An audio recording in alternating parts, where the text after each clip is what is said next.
ముస్లిం సోదరులకు రంజాన్ శుభాకాంక్షలు. ఈ రంజాన్ మాసం చాలా పవిత్రమైనది. చాలా కట్టుదిట్టాలతో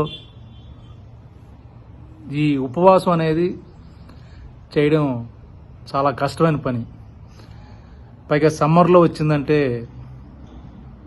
చాలా కష్టం. నాకు తెలుసు. అది రోజంతా ఏమీ తినకుండా ఏమీ తాగకుండా కేవలం అల్లాహ్ను స్మరించుకుంటూ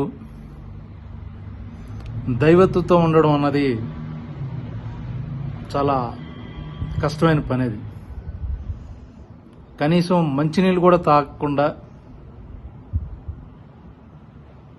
ఆ రోజంతా గడపడం చాలా అద్భుతమైన ఒక ప్రక్రియ. ఇది దీనివల్ల దేవుడు మనకు శాంతిని, ఆత్మస్థైర్యాన్ని, ఒక పట్టుదలని, ఒక క్రమశిక్షణ నేర్పిస్తుంది.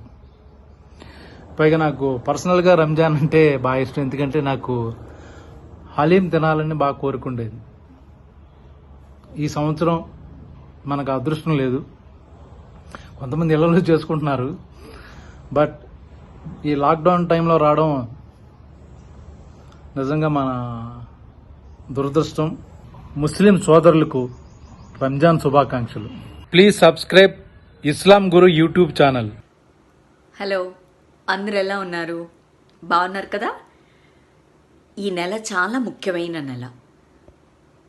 ఈ నెలంతా నోములు నోసి నెల ఆఖరికి రంజాన్ పండగని సెలబ్రేట్ చేసే నెల. మీ అందరికీ పేరు పేరున సోదరి సోదరమణులందరికీ రంజాన్ శుభాకాంక్షలు. మీరందరూ చల్లగా హాయిగా దేవుని దయతో హాయిగా ఉండాలని నేను మీ సోదరిని కోరుతున్నాను. రంజాన్ శుభాకాంక్షలు. అస్సలాము అలైకుం వరహమతుల్లాహి వబర్కాతు. నేను మీ లోబోని కదా. అందరు కన్ఫ్యూజ్ అవుతున్నారు, ఏంటిది లోబో? కాదు, my name is Mohammed Abdul Khayyum alias Lobo. Yes friends, మీ అందరికీ రంజాన్ శుభాకాంక్షలు. మన ముస్లిం సోదరులందరికీ రంజాన్ పెద్ద సంవత్సరం. ఒక పొద్దు ఉండి నమాజ్ చదివి మనం దేవుణ్ణి ఏం ప్రేయర్ చేశామో ఆ ప్రేయర్ 100% నిజం అవుతుంది. సో ఒక పొద్దు ఉండాలి, ఇస్లాం గురించి నేర్చుకోవాలంటే ఫ్రెండ్స్ ఇస్లాం గురు యూట్యూబ్ ఛానల్ని సబ్స్క్రైబ్ చేయండి. చాలా విశేషాలు తెలియకపోతే తెలుసుకోండి. నేను మీ లోబోని. Thank you.